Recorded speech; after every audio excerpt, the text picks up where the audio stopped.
Hi guys, welcome back to my channel. In today's video, I'm going to be giving you 5 tips on how you can get the best ring shots on the wedding day. So let's get right into it.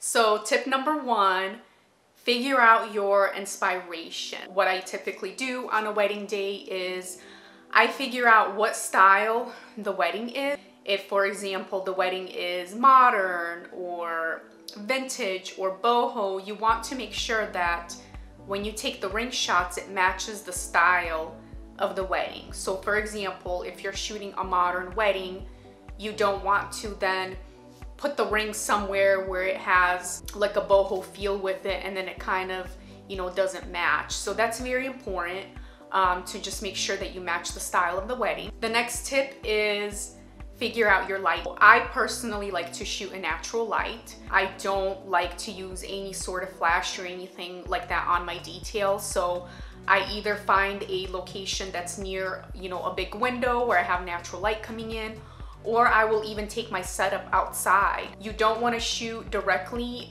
in the sunlight, so make sure you just pick a spot that's shaded. Tip number 3 is figure out your background. That's going to be where you're going to lay the ring. What are you going to lay the ring with? That could be something like using a hardwood floor. You can use a table. I even sometimes take the ring outside. And then you want to kind of surround your ring. If there's other details with it, like a ring box or invites, then you want to kind of lay everything out and make sure that it matches the style of the wedding.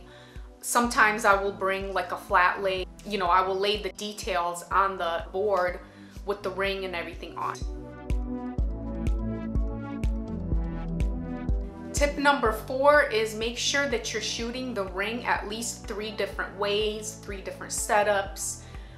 You don't want just one ring shot. So I always make sure that I do like to shoot the ring in the original box that it comes in if they have the box. So I will just put the ring in it and kind of shoot straight down at it.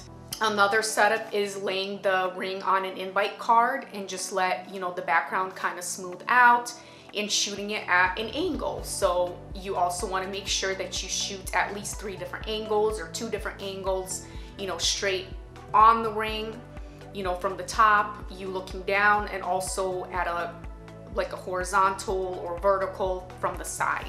You also want to pay attention that just check inside of the ring and make sure that there's no engraving in it, because sometimes there is initials of the bride and groom or some type of engraving.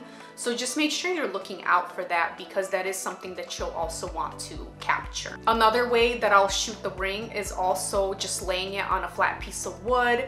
I like to just have no background at all, or just like one type of background, and let the ring be the main focus. So I'll typically find just, a plain piece of wood, whether it's a table or a hardwood floor.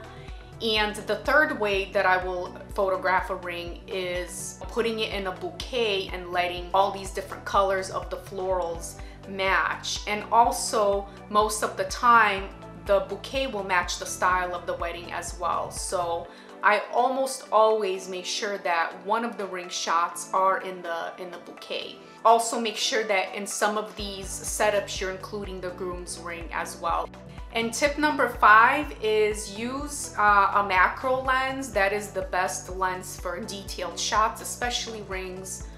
I personally use the 100mm macro, which corresponds with the Canon cameras. I absolutely love that lens. It is just amazing, and the details of the ring that show up through it. Another tip is when you are shooting a ring with a macro lens, make sure that you are shooting at a higher aperture. The macro lens starts at 2.8 aperture, the 100mm, but I always bump it up to 4.0 just because the 2.8 can kind of cause a blur around the prongs and then the outside of the ring. and I just feel like that's too much of a blurry look, and literally the only thing in focus is the diamond, and I don't particularly like that look. I always shoot at a 4.0 because I'm able to at least get the prongs in focus, and the outside of the ring is not as blurry. And then also you have to keep in mind that, you know, with 100mm, you're still at such a shallow depth of field that you don't have to worry about, you know, the background being too much in focus. You still get that beautiful blur of a background. And that's it, you guys. I really hope that these tips really helped you. Let me know your ideas in the comment below on how you get your ring shots, and I will see you guys in my next video.